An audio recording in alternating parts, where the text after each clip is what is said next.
Ito ay rated SPG, striktong patnubay at gabay ng magulang ang kailangan. Isang mapagpalang araw mga kapamilya. Matapos ng lumantad ni Tanggol sa munisipyo para patunayan na buhay siya, ay nagbunyi nga at taglupasay sa tuwa ang mga taga Maynila.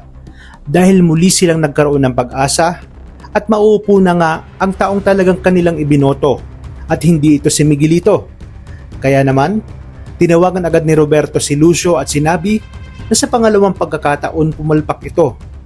Nagngingit sa galit si Roberto pati itong si Miguelito. Dahil nga daw buhay itong si Tanggol.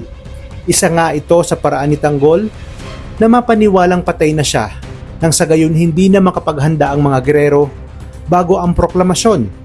Galit na galit si Roberto lalong-lalo na si Miguelito dahil sa harap-harapang silang ipinahiya ni Tanggol. At inilahad ni Tanggol ang dahilan kung bakit nalagay sa peligro ang kanyang buhay at muntik na nga siyang mamatay. Kaya naman buong akala ni Miguelito na siya na ang manunumpa. Dito para siyang binuhusan ng malamig na tubig nang makita niya si Tanggol.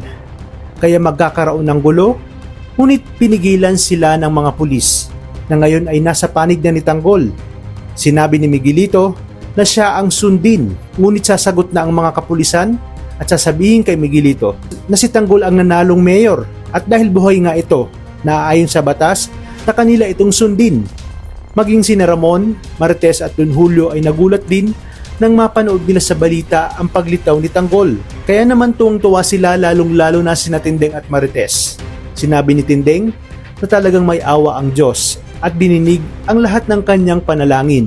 Si Rigor naman ay hindi na mapakali at nanggigigil nang makita niya si Tanggol.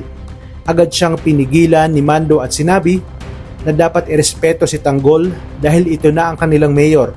At ngayong naupo na si Tanggol bilang mayor, ay bibigyan niya na sina Fatima at Paeng ng pwesto sa munisipyo. Bantay sarado sila dahil hindi pa rin sila nakatitiyak sa kung anong pwedeng gawin ng mga gerero. Pero ngayon ay isa lang ang malinaw na kahit bali-balik na rin pa ang mundo at lahat ginawa na ng mga gerero, ay si Tanggol pa rin nga ang idedeklarang mayor. Dahil yun ang kanyang kapalaran. Kaya naman pakasubaybayan natin ang mas malaking girian sa pagitan ng mga gerero at ni Mayor Tanggol na ngayon ay mas makapangyarihan na kesa sa mga gerero.